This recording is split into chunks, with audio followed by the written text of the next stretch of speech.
The first Sunday after my wedding, I walked into the meeting house believing I knew exactly where I belonged. Rain had fallen before dawn, and the room smelled of damp wool, polished wood, and wet earth carried in on shoes. Daniel was a few steps ahead of me, moving toward his family's usual place. I followed until I saw a woman already sitting beside him. I knew her face, but not well enough to understand why she was there. Daniel saw her too. He stopped, looked at me, then quietly pointed toward an empty place farther down. The woman never moved. What unsettled me most was that nobody else seemed surprised. My name is Christina, and this story is a dramatized account about one household, one marriage, and a family arrangement I did not understand when I entered it. If you value stories about the quiet decisions that can shape a person's life, you can subscribe to Christina Amish Home and stay with me. And before I tell you who that woman was, consider one question. If your new husband allowed someone else to take a place you believed was yours, would you ask about it immediately or wait until you were alone? I waited. At 22, preserving peace still felt safer to me than risking a question I might regret. I had been married to Daniel for 6 days. He was 24, steady with his hands, careful with money, and quieter than most men I knew. Our courtship had been short but respectable within the world of this fictional story, encouraged by both families and filled with ordinary visits, shared meals, and long conversations that somehow avoided anything uncomfortable. I had not expected grand romance. What I wanted was simpler. I wanted to know my place in a household and feel that the people around me meant what they said.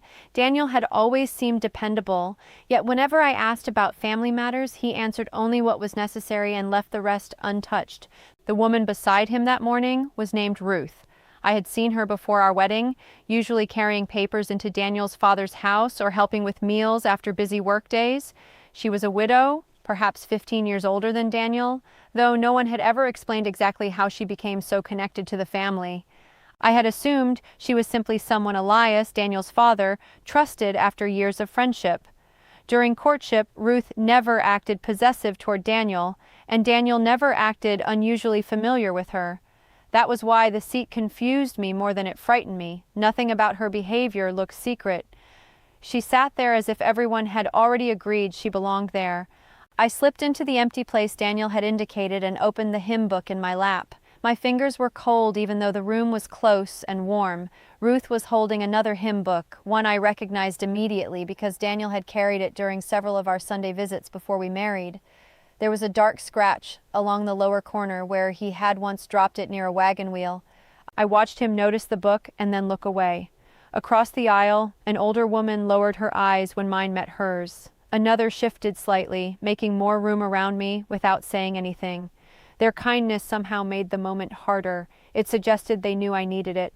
During the service, I tried to tell myself I had misunderstood something simple. Maybe families did not rearrange their places immediately after a wedding. Maybe Ruth had sat there for years and nobody wanted to embarrass her by moving her suddenly. I could accept an old habit. What I could not understand was Daniel's silence. He had not whispered an explanation. He had not looked apologetic. He had only directed me elsewhere, as naturally as if my place had already been decided. Each time the room settled between songs, I became aware of the space separating us. It was only a few feet. By the end of the morning, it felt carefully measured. Outside, the rain had stopped, leaving small drops along the buggy shafts and dark patches in the packed earth.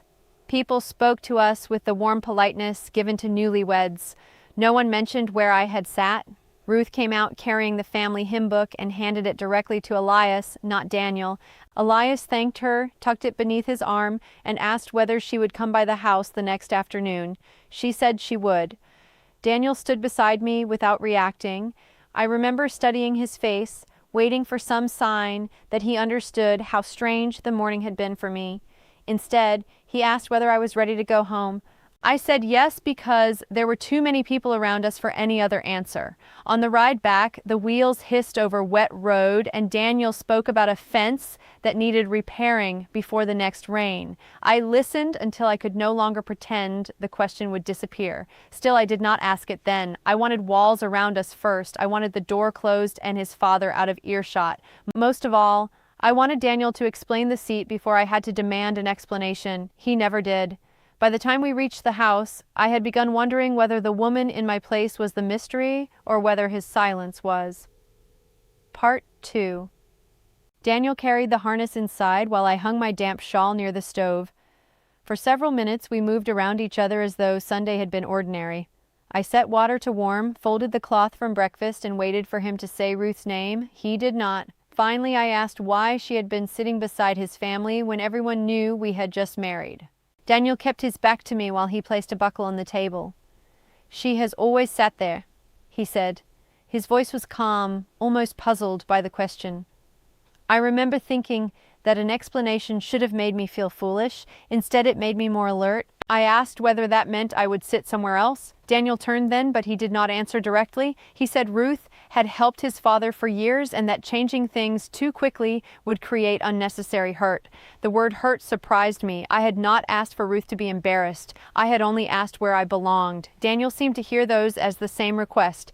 He told me there was room for everyone and reached for the bucket he used near the barn. Before he stepped outside, he added that I would understand once I had been in the family longer. That sentence stayed with me because marriage was supposed to mean I was already inside. Until then, I had believed Daniel's family valued order because it kept daily life simple. Elias owned the house and several adjoining acres, and Daniel worked closely with him. Money from produce, repairs, and livestock moved through accounts I had never seen. I had brought clothing, quilts, kitchen things, and a small amount of savings into the marriage, but almost every practical part of my new life depended on Daniel's household. Even buying larger supplies meant asking what money was available. I had not considered that dependence dangerous. In my mind, families shared what they had. Only later did I understand how difficult it becomes to question an arrangement when the same people control your home, work, and information. Ruth appeared at the house the next afternoon just as Elias had requested. She arrived carrying a brown envelope tied with string and went directly to the front room where he kept his desk. I was peeling potatoes when she passed the kitchen doorway. She greeted me warmly enough and asked whether married life was treating me well. I said it was, because I still believed politeness could keep uncertainty from becoming conflict. She stayed nearly an hour. Through the open doorway, I heard numbers, names, and references to payments, but nothing I could follow. When she left, the envelope remained on Elias's desk.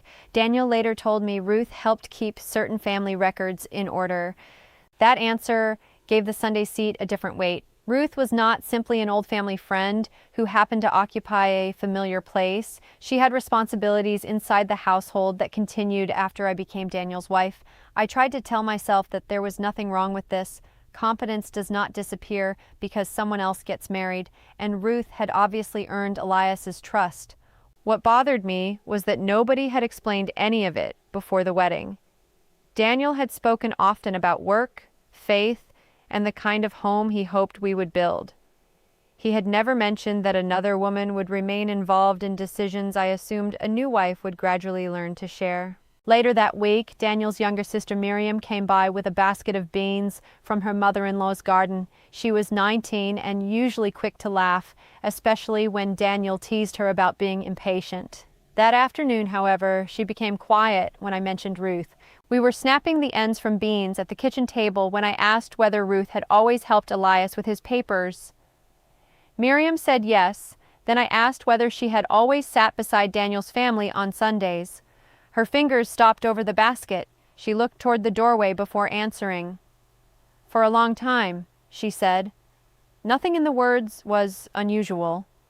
The way she checked the doorway was. I asked Miriam why everyone seemed afraid to discuss something that appeared so ordinary. She immediately shook her head and said nobody was afraid. Elias simply disliked people questioning arrangements that worked. I asked what arrangement she meant. Miriam picked up another bean and split it with her thumbnail. She said Ruth had been useful after Daniel's mother died and that her father trusted her judgment. Then she added very softly that I should give things time before asking for changes. I told her I had not asked for changes. I had asked for an explanation. Miriam looked at me for several seconds, and the pity in her expression frightened me more than any warning could have.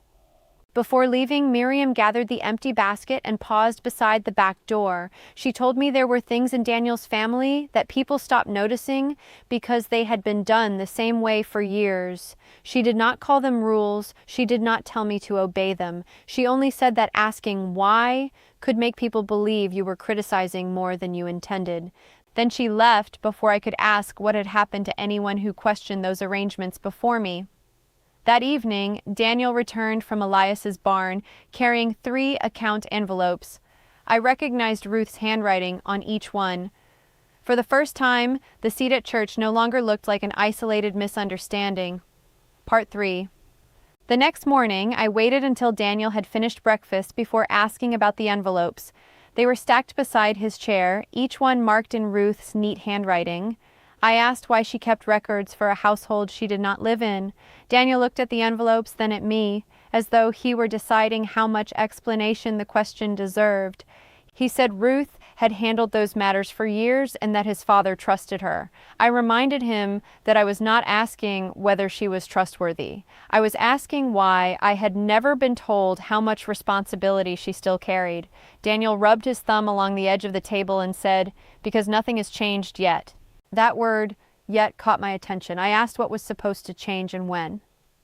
Daniel pushed his chair back and stood, saying there was work waiting outside. I followed him as far as the mudroom and asked whether Ruth would continue managing the accounts after we had our own household responsibilities. He said I was making the matter larger than it needed to be. According to him, Ruth kept things organized, Elias depended on her, and nobody had complained before. I told him I was not complaining. I wanted to understand what marriage had changed if the duties I expected to learn were still being handled by someone whose place nobody would explain.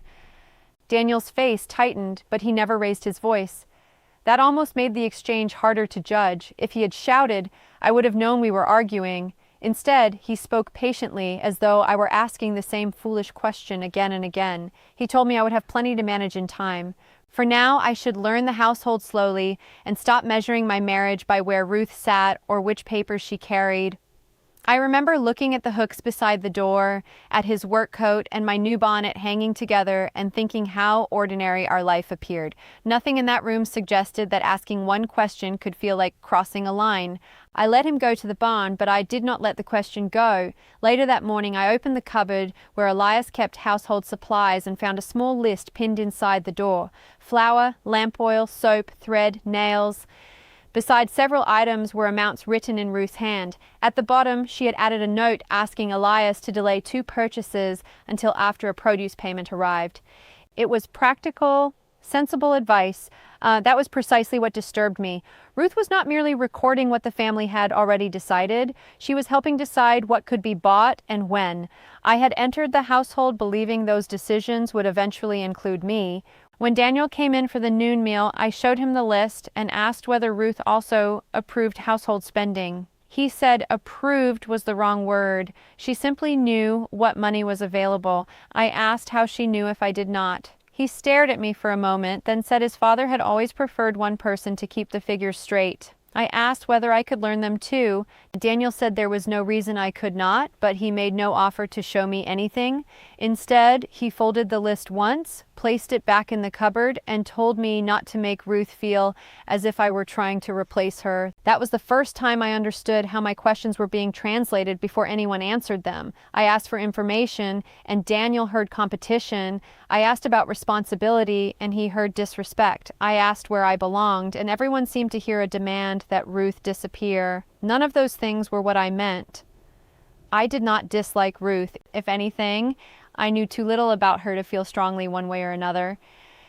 What frightened me was the possibility that the family had already decided what kind of wife I should be. Grateful, patient, and willing to enter a system without asking who had built it or why certain doors remained closed. That afternoon, Ruth arrived again with another bundle of papers. This time, I did not retreat to the kitchen. I remained in the front room while she and Elias reviewed figures at the desk. Ruth seemed surprised to see me stay, but she did not object. I listened as they discussed feed costs, a repair bill, and money owed by a neighbor. Nothing sounded improper. When there was a pause, I asked whether Ruth might show me how the household records were organized sometime. Elias answered before she could. He said there would be time for that later. Ruth looked from him to me, then lowered her eyes toward the papers. Her silence felt different from Daniel's. After Ruth left, Daniel found me wiping the same section of table long after it was clean.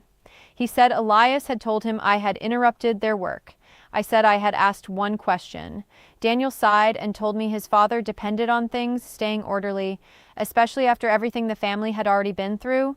I asked what everything meant. He shook his head and said it was old history, not something I needed to carry. Then he asked me, almost gently, to leave Ruth alone for a while. That request changed the shape of the problem. Until then, I had wondered what Ruth was doing in my household. Now I wondered why understanding her role required everyone's permission. Part 4. Over the next few days, Daniel became almost painfully polite. He thanked me for meals, asked whether I needed anything from town, and spoke about chores with the same calm voice he always used. But whenever I mentioned Ruth, the room seemed to narrow. He would answer one sentence, then find something outside that required his attention. At first, I blamed myself. I wondered whether marriage had made me possessive in ways I had never expected. Perhaps I was turning an ordinary family arrangement into something personal. Yet each time I tried to dismiss the feeling, another small detail appeared, reminding me that the problem was not Ruth herself. It was how many people seemed invested in keeping me uninformed. Miriam noticed the change before I said anything. She came by one afternoon with mending for Daniel and found me sorting receipts beside the kitchen window.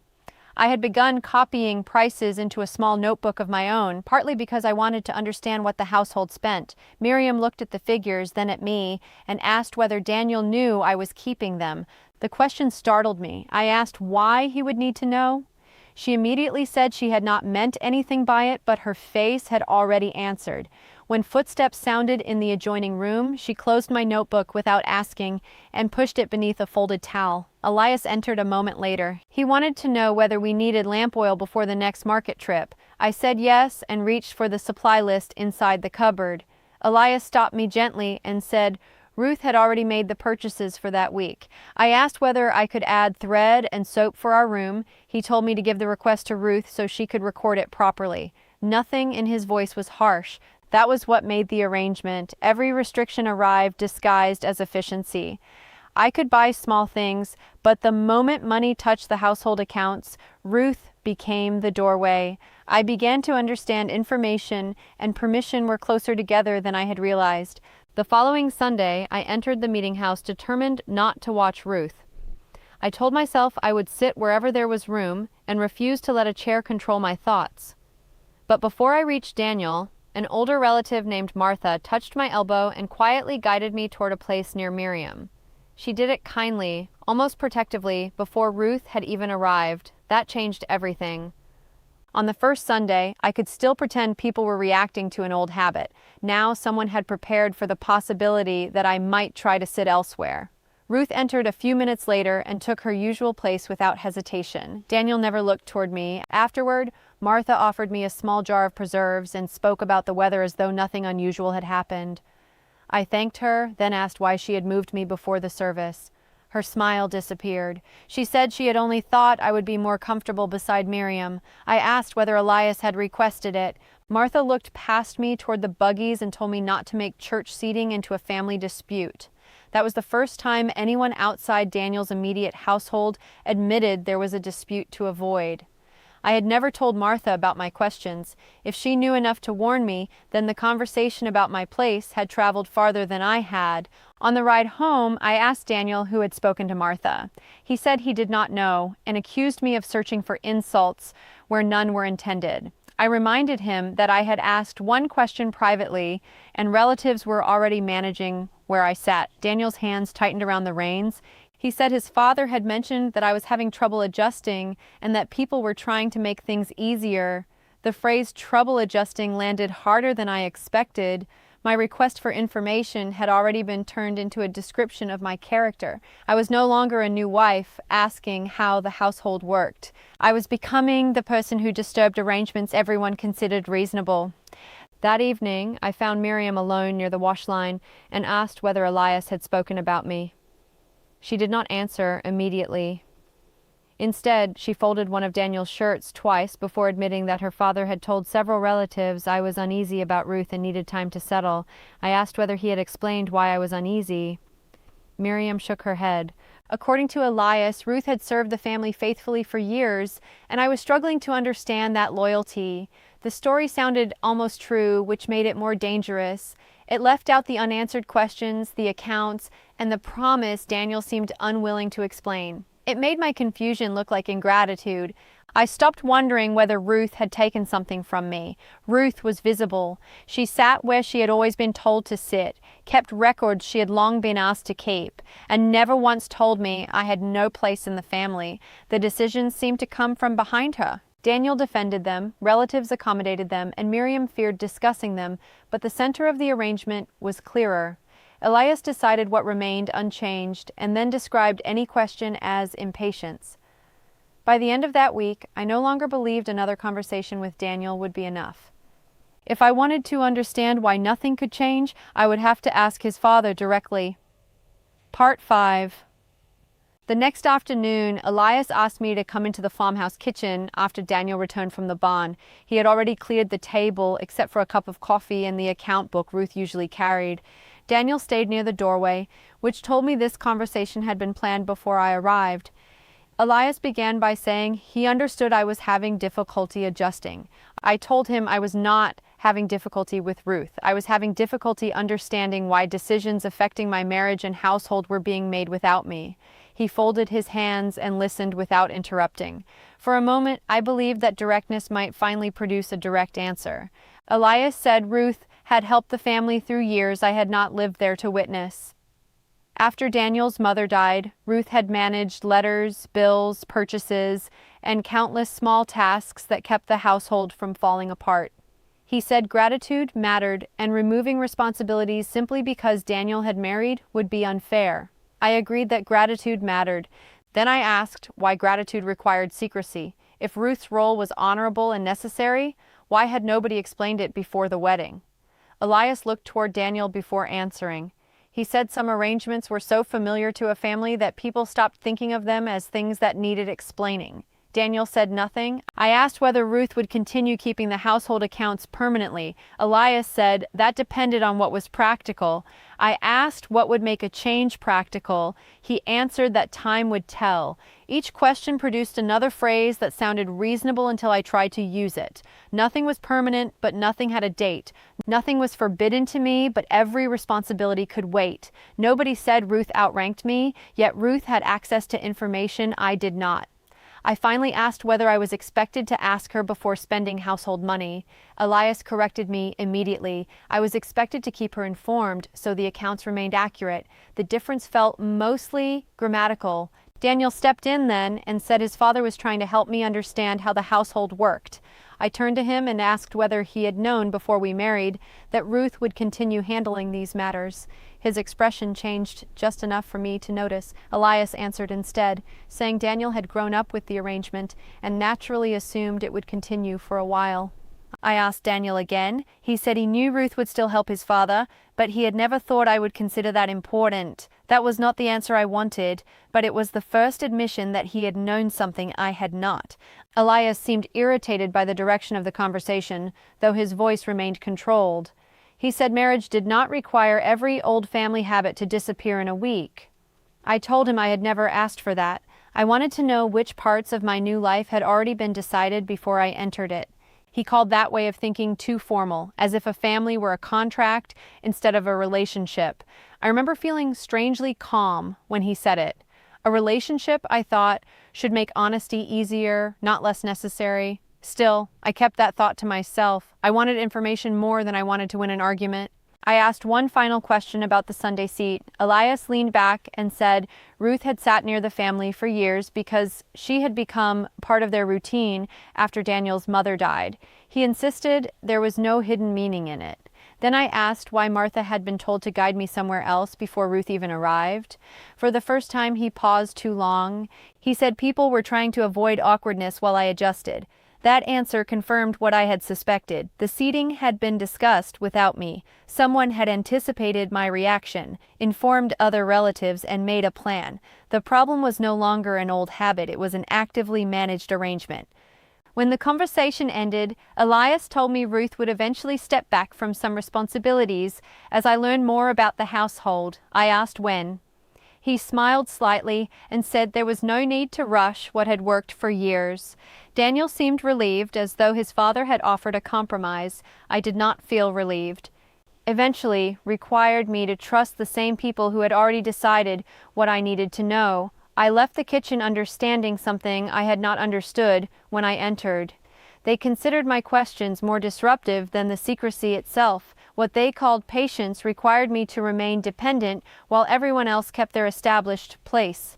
Outside, the afternoon light had begun to fade behind the barn, and I stood beside the pump longer than necessary before returning home. One fear had eased. I no longer believed Ruth was secretly involved with Daniel in the way my first Sunday had briefly made me wonder, but that relief opened a larger problem. Her place beside him represented something more durable than affection. It represented a family structure that existed before me and had no clear intention of making room for me. Elias had given me history, explanations, and promises of future change. He had not answered the question that mattered most. Why had everyone known the arrangement would continue, except the woman Daniel was marrying? Part 6. A few days after that conversation, Daniel's Aunt Esther invited me to help preserve apples at her house. She lived several farms away, far enough that Elias rarely stopped by without a reason. I liked her because she did not fill silence simply to make it comfortable. We worked at a long table near the back window, peeling fruit into a metal basin, while steam clouded the glass. For the first hour, we spoke about ordinary things. Then Esther asked whether married life felt different from what I expected. I nearly gave the answer everyone else seemed to prefer. Instead, I said, I think I entered a family arrangement nobody explained to me. Esther's knife stopped halfway through an apple. She did not look shocked, which told me more than surprise would have. I mentioned Ruth's place at church, the household accounts, and Elias's promise that things would change eventually. Esther listened without interrupting. When I finished, she placed the apple carefully beside the basin and asked what Daniel had told me about his mother's death. I said very little. He had told me she died when he was young and that the family struggled afterward. Esther nodded and said that part was true. Then she added that Ruth had become important during those years in ways I had never been told. According to Esther, Ruth had not entered the family through romance or church authority. She had been a widowed neighbor with a talent for figures and a willingness to help when Elias was overwhelmed. At first, she carried messages, organized bills, and kept track of purchases. Later, she handled correspondence and reminded Elias which payments were due. Daniel was still young enough then to accept Ruth's presence as part of the household itself. Esther said nobody objected because the arrangement solved real problems. I believed her. Nothing she described made Ruth seem suspicious. If anything, it made the family's secrecy harder to understand because there was no shameful reason to hide her usefulness. Esther hesitated before telling me the next part. She said Ruth had always understood that some responsibilities would eventually pass to Daniel's wife once he married. That had been the natural expectation in their household, not a rule she presented as universal. Ruth herself had apparently mentioned it more than once. She did not want to remain permanently responsible for another family's affairs. Esther remembered hearing her joke that one day she would finally stop carrying other people's envelopes home. I asked what changed. Esther lowered her voice even though we were alone. Your wedding got close, she said, and Elias became afraid of changing too much at once. A week or two before the wedding, Elias asked Ruth to continue handling several accounts after I moved in. Esther knew because Ruth had spoken to her afterward, uncertain about whether accepting would offend me. That detail made me put down my knife. Until then, I had imagined Ruth as someone protecting a position she did not want to surrender. Esther was describing the opposite. Ruth had expected to step back and had worried that staying might create tension. I asked whether Elias had told her I agreed to the arrangement. Esther said she could not know exactly what words he used, but Ruth came away believing that Daniel and I understood what would remain unchanged. Then Esther told me about the church seat. Ruth had apparently asked about that too. She wanted to know whether she should move once Daniel brought a wife into the family. Elias told her there was no need to rearrange everything immediately and that she should continue as before. Esther remembered this because Ruth had seemed embarrassed by the subject and had asked whether people might misunderstand. Elias assured her there would be no difficulty. I felt the room grow warmer, though the stove had not changed. The first Sunday returned to me differently. Ruth had not looked confident because she wanted my place. She had looked confident because someone had told her the place was still hers. I asked Esther whether Daniel knew about that conversation. She frowned and said she could not answer with certainty. Elias often discussed household matters with Daniel, especially when they affected money or work, but Esther had not personally heard them talk about Ruth's seat. That uncertainty mattered to me. I did not want another person's assumption to become evidence. Still, Daniel had already admitted he knew Ruth would continue helping with the accounts. The question was no longer whether he knew anything, it was how much he knew, and whether he had deliberately left me to discover the rest after the wedding. For the first time, my anger shifted away from Ruth completely. Before I left, Esther wrapped 2 jars of apples in cloth and asked me not to tell Elias that she had spoken so openly. She was not afraid he would punish her. She feared years of family resentment and arguments that never truly ended. I understood that kind of caution better than I wanted to. At the door, she said one more thing. Ruth had once asked whether the new wife should be told everything before the wedding. Esther did not know what answer Elias gave. On the ride home, I kept returning to that question. If Ruth had worried about what I knew before I married Daniel, then someone else had already recognized the secrecy before I ever did. Part 7. I did not confront Daniel that evening. Esther had given me something more useful than accusation, a reason to look carefully. The next morning, while Daniel and Elias were repairing a gate, I went to the front room where the family papers were kept. I told myself I was searching for household records I had already asked to understand. Inside the bottom drawer of Elias's desk, beneath tax receipts and folded letters, I found a small cloth-bound notebook. Its cover was worn smooth at the corners, and several pages had names written in pencil. At first I thought it was another account book. Then I recognized families from Sunday worship. The notebook appeared to track where relatives usually sat during services and gatherings. It was not an official church record, and I understood immediately that it belonged to Elias's household habits, not to some wider rule. Older pages placed Ruth with other widowed women and extended relatives. Later entries moved her closer to Elias and Daniel after Daniel's mother died. That matched Esther's explanation. For a moment, the pattern even reassured me.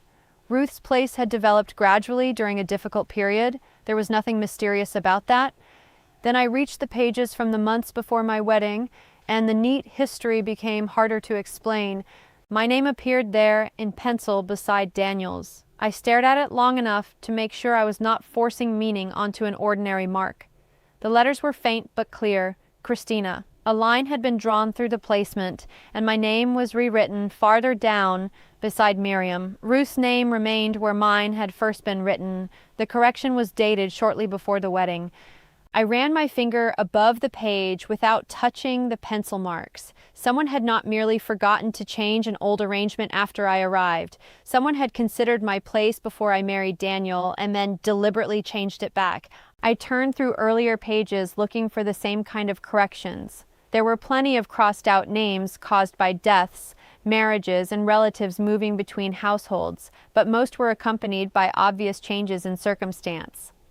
My correction was different because the event beside it was my own marriage. The page showed that someone had expected me to sit beside Daniel, then decided otherwise before I ever entered the meeting house as his wife. I compared the handwriting with notes Elias had made in the account ledger. The shape of the capital letters looked the same.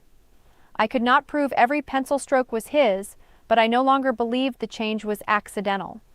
The discovery altered my memory of that first Sunday. I had spent weeks wondering whether Ruth's confidence meant she wanted to keep something from me. Now I could see how unfair that suspicion had been. She had asked whether she should move. Elias had apparently told her not to. The notebook suggested he had made the same decision on paper. Ruth's certainty was no longer evidence against her. It was evidence that she had been given instructions. The harder question belonged to Daniel. If his father had planned the seating before our wedding, had Daniel seen the page? Had Elias discussed it with him? Or had Daniel simply learned enough to know what would happen and chosen silence anyway? I closed the notebook when I heard boots outside, then opened it again. That small hesitation embarrassed me. I was married into the household, yet I felt as though understanding decisions about my own place required secrecy. I copied the date and the names into my private notebook, then returned Elias's book exactly where I found it. I did not take it. I did not tear out the page. I wanted the evidence to remain where it had always been, because for the first time I understood that the family's strongest protection was not hiding everything. It was allowing important facts to sit in plain sight while assuming I would never know what they meant. When Daniel came inside for water, I asked him whether seating had ever been discussed before our wedding. I did not mention the notebook. His first answer was that he could not remember every conversation with his father. I asked whether he had expected Ruth to move after we married. He looked toward the window and said he had assumed things would stay mostly the same for a while. That was more specific than anything he had told me before. I asked how he could have assumed that unless someone had discussed it. Daniel became irritated and said I was turning old arrangements into evidence against him. I had not accused him yet, but he already sounded accused. That response mattered almost as much as the notebook. I had spent the first weeks of marriage asking whether I was imagining significance where none existed. Now I knew the seating had been considered before the wedding, that Ruth had asked about it, and that my own name had once been placed beside Daniel before being moved. The mystery was no longer why another woman sat in my place. The mystery was who decided I would not sit there and who believed I did not need to know. By the time Daniel returned to the barn, embarrassment had hardened into betrayal. I no longer wanted reassurance. I wanted a complete account of what had been decided before I said yes. Part 8.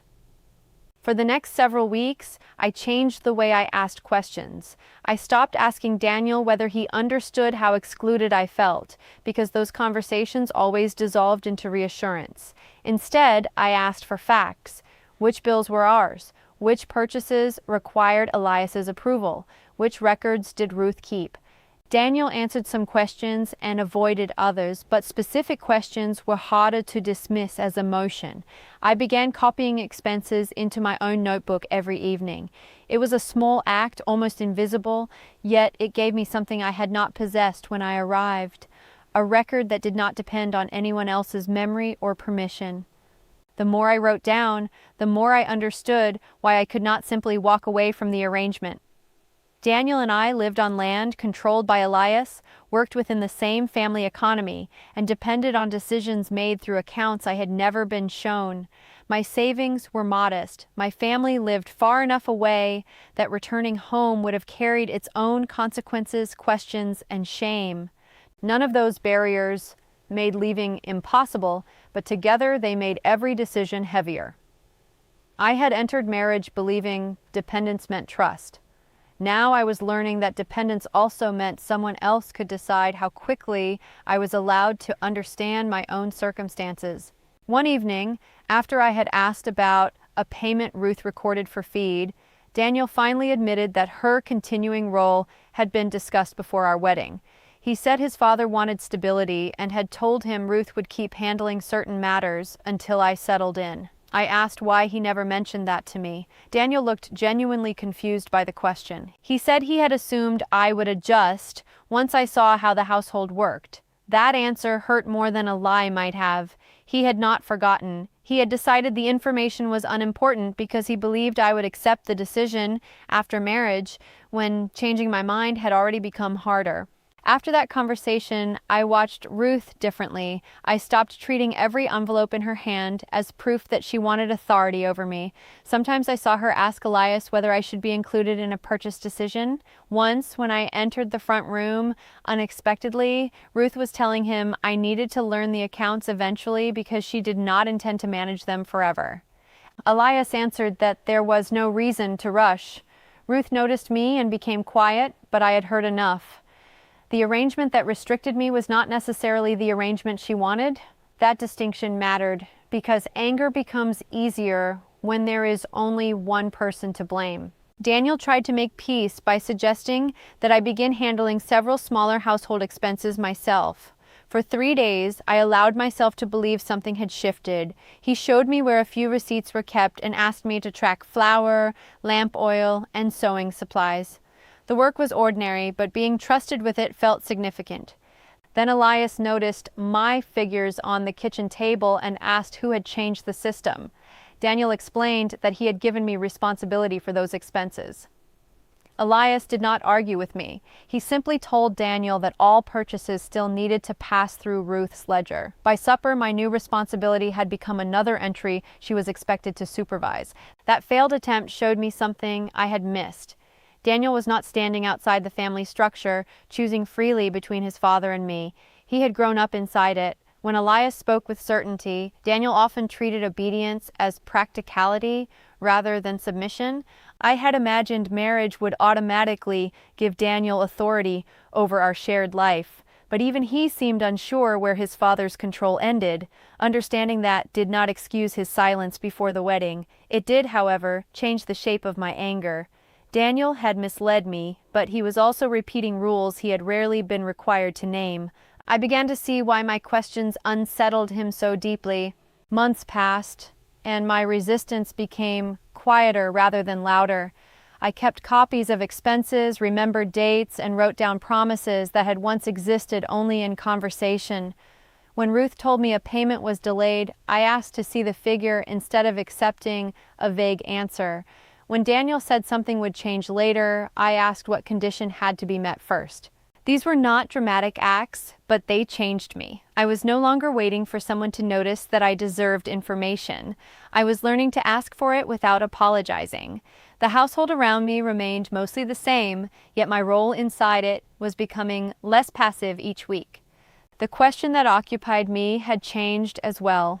At first, I wanted to know how to earn the place I thought a wife should have. By then, I understood that earning it was the wrong idea. A place chosen for me by Elias, explained to Ruth, accepted by Daniel, and hidden from me was not something I needed to deserve. I needed to understand why everyone believed I should accept it without consent. That thought frightened me because it led beyond a church seat or a ledger. It challenged the way the entire household made decisions. Then Ruth became ill for several days, and for the first time, the records she guarded were placed directly in my hands. Part 9. Ruth's illness began with a fever that kept her home for nearly a week. Elias disliked disorder more than delay, so he placed the household ledgers on the kitchen table and told me to record the week's expenses until she returned. I expected the books to be complicated. They were not. Most entries were simple: feed, lamp oil, flour, repairs, payments received, amounts owed. For months I had been told the system required Ruth's experience. By the second evening, I understood enough to keep it moving. That discovery did not make me proud. It made me suspicious of every time complexity had been used to explain why I could not participate. While copying figures, I found several folded notes tucked between account pages. They were written by Elias to Ruth over the previous year. None contained a dramatic secret. That was what made them important. Again and again, he asked her to keep managing the same responsibilities because changing the routine would create confusion.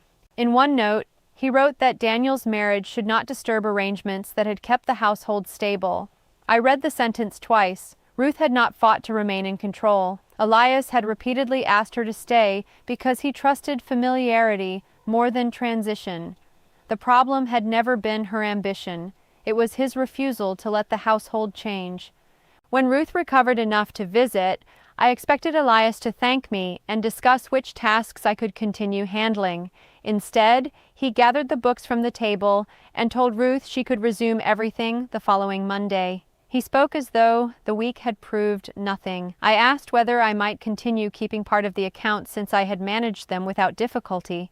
Elias said there was no need to divide work that already had one reliable system. Daniel stood near the stove and avoided looking at me. The temporary responsibility had shown I was capable. Elias's response showed capability had never been the real test. Control remained with whoever preserved the arrangement he preferred. That evening, I told Daniel I would not continue pretending the arrangement had been freely accepted by everyone. I showed him the notes from Elias only through the dates and wording I had copied into my own notebook. I had left the originals where I found them. Daniel said his father had been trying to protect the family from unnecessary disruption.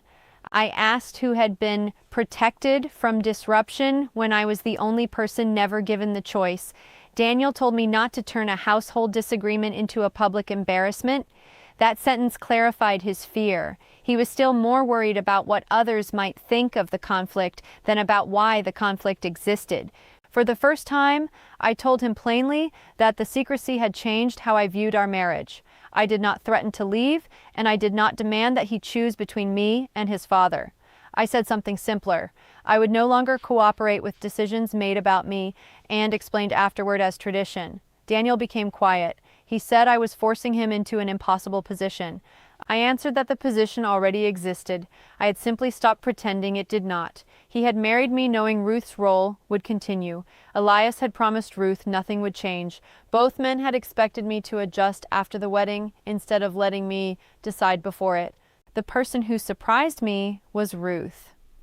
She came to the house 2 days later and found me alone by the pantry. She looked tired but steady. Without waiting for me to ask, she said Esther had told her I knew about the conversations before the wedding.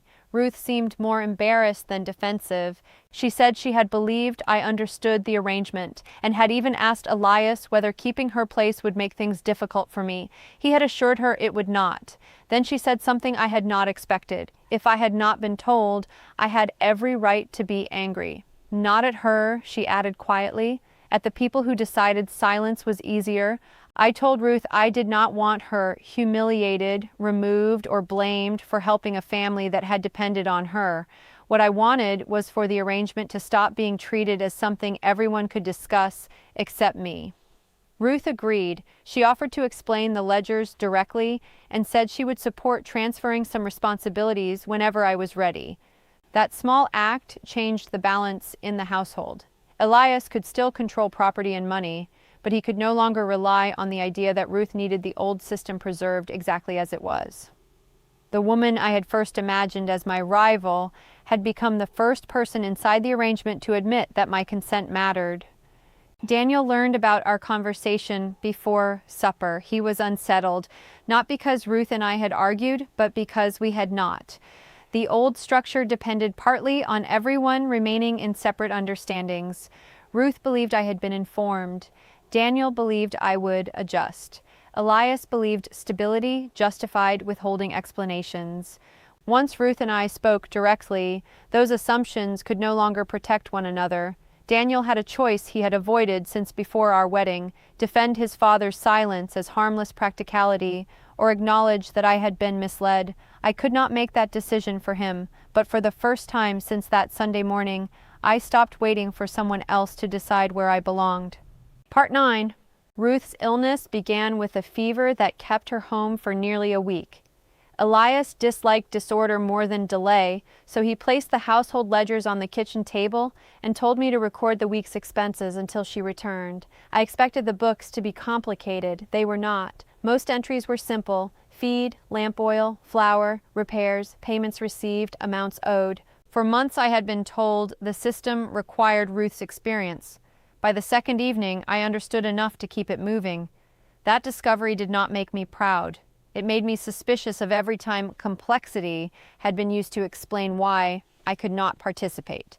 While copying figures, I found several folded notes tucked between account pages. They were written by Elias to Ruth over the previous year. None contained a dramatic secret. That was what made them important. Again and again, he asked her to keep managing the same responsibilities because changing the routine would create confusion. In one note, he wrote that Daniel's marriage should not disturb arrangements that had kept the household stable.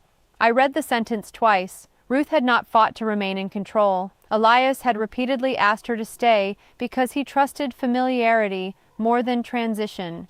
The problem had never been her ambition. It was his refusal to let the household change. When Ruth recovered enough to visit, I expected Elias to thank me and discuss which tasks I could continue handling. Instead, he gathered the books from the table and told Ruth she could resume everything the following Monday. He spoke as though the week had proved nothing. I asked whether I might continue keeping part of the accounts since I had managed them without difficulty. Elias said there was no need to divide work that already had one reliable system. Daniel stood near the stove and avoided looking at me. The temporary responsibility had shown I was capable. Elias's response showed capability had never been the real test. Control remained with whoever preserved the arrangement he preferred.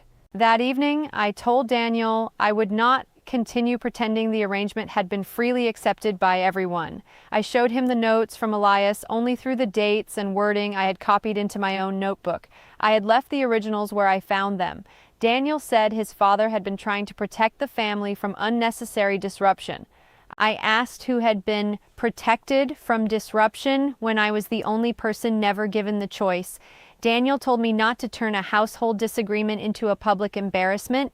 That sentence clarified his fear. He was still more worried about what others might think of the conflict than about why the conflict existed.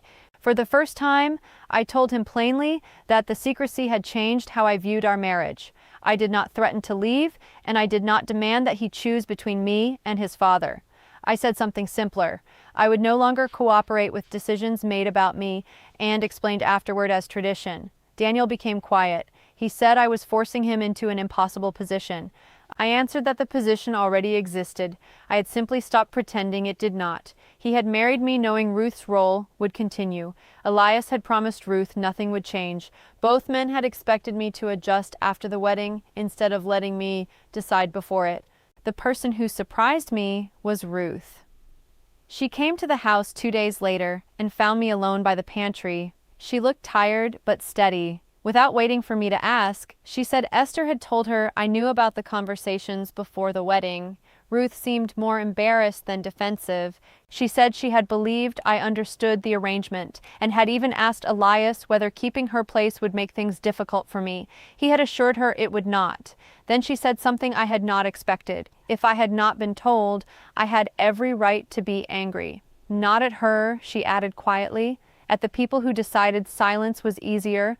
I told Ruth I did not want her humiliated, removed, or blamed for helping a family that had depended on her. What I wanted was for the arrangement to stop being treated as something everyone could discuss except me. Ruth agreed. She offered to explain the ledgers directly and said she would support transferring some responsibilities whenever I was ready. That small act changed the balance in the household. Elias could still control property and money, but he could no longer rely on the idea that Ruth needed the old system preserved exactly as it was. The woman I had first imagined as my rival had become the first person inside the arrangement to admit that my consent mattered. Daniel learned about our conversation before supper. He was unsettled, not because Ruth and I had argued, but because we had not. The old structure depended partly on everyone remaining in separate understandings. Ruth believed I had been informed. Daniel believed I would adjust. Elias believed stability justified withholding explanations. Once Ruth and I spoke directly, those assumptions could no longer protect one another. Daniel had a choice he had avoided since before our wedding: defend his father's silence as harmless practicality, or acknowledge that I had been misled. I could not make that decision for him. But for the first time since that Sunday morning, I stopped waiting for someone else to decide where I belonged. Part 10. Ruth asked to speak with me alone the following Sunday afternoon. We sat near the open kitchen window while Daniel and Elias worked outside, and for the first time she told me exactly what had happened before the wedding. She had asked Elias whether my arrival meant she should give up the accounts and move from the place she had used beside the family for years. According to Ruth, Elias told her there was no need to change anything immediately. More importantly, he said Daniel and I understood the arrangement. Ruth believed that meant I had already agreed. She had entered my first Sunday thinking the awkwardness had been discussed before I ever walked through the meetinghouse door. I asked whether Daniel had been present when Elias made that promise. Ruth said he had not been in the room, but she knew father and son had discussed her continuing responsibilities more than once. That answer did not prove what Daniel knew about the exact seat. I wanted to be careful because by then I had learned how easily assumptions became facts inside that household. So I asked Daniel directly that evening. This time he did not avoid me. He admitted that before we married, Elias had told him Ruth would keep the accounts and continue sitting where she had always sat until the household settled. Daniel knew. He simply never considered telling me necessary. When I asked why, Daniel gave the answer I had feared most because it was so ordinary. He said he worried I would take the arrangement the wrong way before I understood the family. I asked whether he thought I might have reconsidered the marriage. He looked down at his hands and said, "Maybe." That single word explained the silence better than every speech about stability. He had withheld information because he knew it might matter to my decision. He did not invent Ruth's role, and he was not hiding a romance, but he had decided that avoiding a difficult conversation before the wedding was easier than giving me the chance to choose with full knowledge. Elias's part became clearer as well. He was not trying to create rivalry between Ruth and me, at least not consciously. He was protecting a system he trusted. Ruth knew the numbers, Daniel knew the work, Elias knew where everyone fit. My arrival threatened to require new conversations, new responsibilities, and the possibility that someone might question his judgment. So he told Ruth that nothing would change, told Daniel that I would adjust, and allowed me to enter the marriage with a different expectation. Keeping us in separate understandings made the household easier for him to manage. The cost of that ease fell almost entirely on the people who had been given the least information.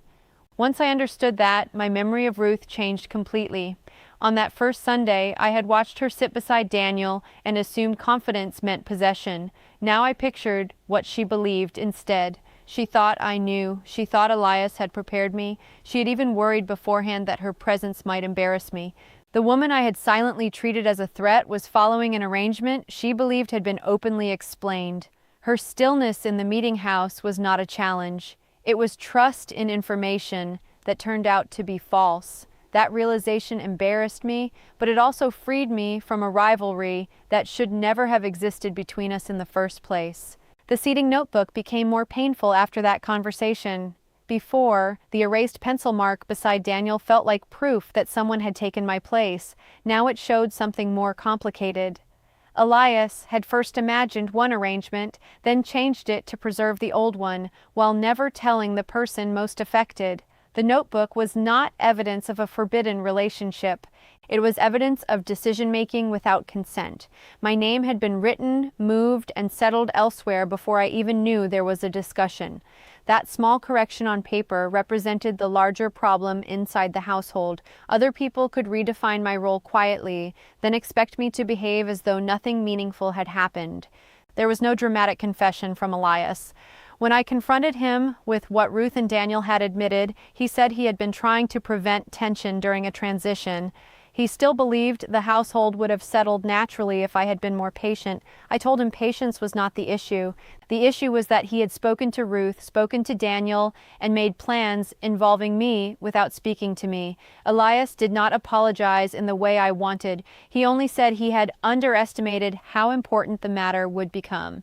That imperfect response taught me something difficult. Understanding the truth does not guarantee that the person responsible will understand the harm in the same way.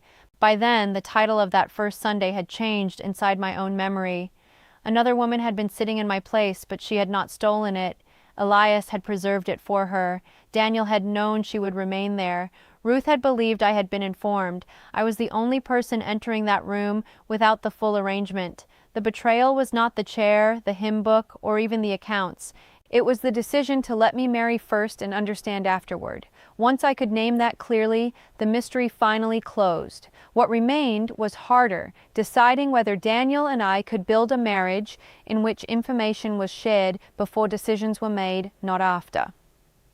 Part 11. Daniel and I did not repair everything at once. For months, trust returned in small practical ways rather than through one apology. He began showing me accounts before decisions were made, and stopped using his father's approval as the final answer to every question. We argued more honestly, which sometimes felt less peaceful than the silence we had before. Elias remained nearby, still convinced that stability mattered more than explanation. I stopped waiting for him to understand the story exactly as I did. What changed most was simpler. Decisions about my own household were no longer presented to me after everyone else had already agreed. That became the boundary Daniel and I had to learn together. Ruth gradually handed over several responsibilities without ceremony. She showed me how she organized payments, which neighbors were reliable, and where Elias tended to delay expenses too long. We never became intimate friends, but we became honest with each other. That mattered more. Once we stopped being separated by other people's assumptions, there was little left to fight over. Ruth had not wanted my marriage, my husband, or my place. She had wanted clarity too. Looking back, I think the saddest part was how easily two women can be positioned as rivals when neither of them was given the same information. The conflict had survived because direct conversation had been delayed. My relationship with Elias never became easy. He softened in certain ways, but he never fully admitted that withholding information had been wrong. He preferred to say the family had misunderstood one another. That was partly true, but it left out who had controlled the information. I learned to stop chasing the perfect confession. Some people protect their choices by renaming them. What mattered more was that his decisions no longer moved through the household unquestioned. Daniel began disagreeing with him openly when our marriage was involved. I began asking for details before agreeing to changes. The family structure did not collapse. It simply had to adjust to the fact that I was no longer silent inside it. The first Sunday came back to me months later when I entered the meeting house and saw an empty place beside Daniel. Ruth had chosen to sit elsewhere that morning because she wanted to be near Esther. Nobody guided me. Nobody touched my elbow or pointed toward another bench. Daniel looked at me, then waited. I remember standing there for a second longer than necessary. Earlier, I would have treated that empty space as proof that I had finally won something. Instead, I chose where I wanted to sit and opened my hymn book.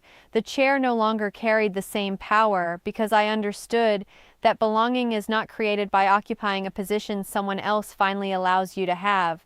The cloth-bound notebook remained in Elias's desk for years. I never asked him to destroy it, and I never needed to see the erased name again.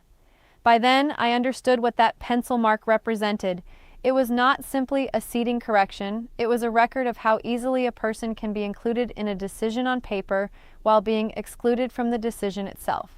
My name had been written beside Daniel, moved away, and explained to everyone except me. The notebook became a reminder that small household details can reveal larger patterns. A chair, an envelope, or a line of pencil can matter when it shows who is allowed to know what. What I reclaimed was not authority over Ruth or victory over Elias. I reclaimed the right to participate in choices that shaped my own life. That distinction matters to me now. The problem was never that another woman had skills, history, or a respected place in the household. The problem was that important arrangements were treated as settled before I had any voice in them.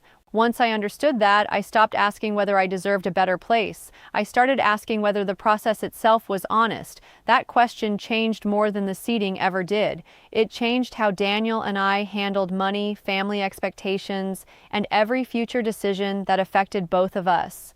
Some viewers may recognize the feeling even if the setting is completely different from their own. Families often have routines that feel harmless to the people who created them and confusing to someone entering later. The danger begins when familiarity is used as a reason not to explain. A person should not have to discover an important arrangement only after commitment has made questioning it harder.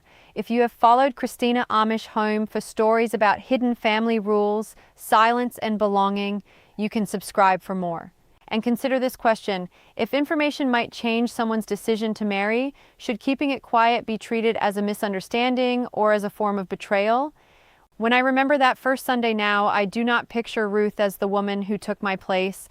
I picture two women sitting where different people had told them they belonged. Ruth believed the arrangement had been explained. I believed marriage had already answered the question. Daniel knew more than I did, and Elias believed silence would keep the household calm. None of us entered that room with the same version of the truth. That is why the memory stayed with me. The seat itself was never the deepest wound. The wound was learning that everyone else had been given a place in the decision before me. What changed my life was deciding that would not happen again.